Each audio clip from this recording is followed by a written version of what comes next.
You can find a bit of everything and almost everyone on the internet. But one little click can change your life. When a girl met a multimillionaire online, immediately they had a bond.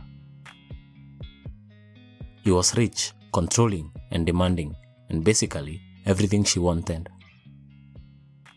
She was in love and brainwashed. She trusted him with all her heart. And then, he asked her to rape and molest children on camera. She was eager to please him, but what was the limit? He upped the stakes and promised to send her $9 million for her to rape and kill someone and send him the video and photos. She accepted.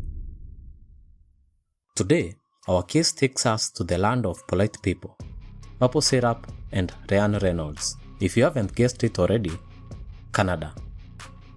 In the rugged and beautiful wilderness of Canada's north lies the city of Anchorage, a place of endless adventure and natural wonders. Nestled at the foot of the Chugach Mountains and overlooking the icy waters of Cook Inlet, Anchorage is a hub of activity and excitement, a place where people come to experience the best of Alaska's great outdoors. For centuries, Anchorage has been a gathering place for native Alaskans, who have lived in harmony with the land and its wildlife for thousands of years. Today, the city is a vibrant cultural center, where traditions of the past are celebrated alongside the cutting-edge technologies of the future.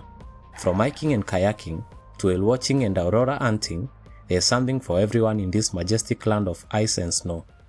It is in this beautiful land where we find Cynthia Hoffman. Cynthia was born on October 8, 1999 to her parents Timothy and Christy Hoffman.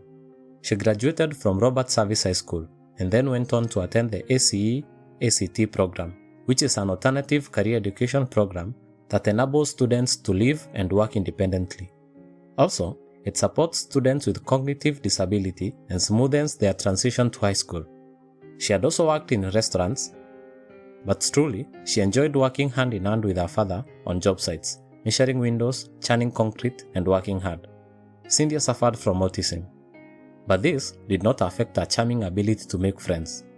Her best friend was a 22-year-old Denali Bremer, who unfortunately would be the source of her execution-style murder. So, what happened, and why would Denali betray her best friend, Cynthia? Let me introduce you to this evil person, Darren Shimila, a 21-year-old from Indiana living with his parents. He used the name Tyler and pretended to be a millionaire online. He successfully catfished Denali into believing he was a millionaire from Kansas, using a fake photograph. Darren had a troubling and odd history of befriending people online and asking for photos of their kids. He promised Denali a huge payout of $9 million if she could rape and murder someone in Alaska, and send him videos and photos of it happening. Normally, and I believe for any sane person out there, you can't put a price on someone's life. But for Denali, she did have a price, and $9 million sounded just like the right figure. Denali enlisted the help of 4 friends, including a 19-year-old Caleb Leland, a 16-year-old Caden McIntosh, and 2 other unnamed juveniles, to plan and carry out the murder at Darren's direction. The group then met to decide how they would divide up the money. McIntosh agreed to be the executioner for $500,000, while Leland agreed to provide a pickup car. On June 2, 2019, Cynthia, without suspecting any harm, linked up with her best friend Denali, and the group went out for a hike. Using Leland's pickup, they went to Thunderbird Falls, about 20 miles north of Anchorage. The group went off a trail and followed a path to the bank of the El Kutuna River, where Cynthia was bound, shot, and thrown into the river.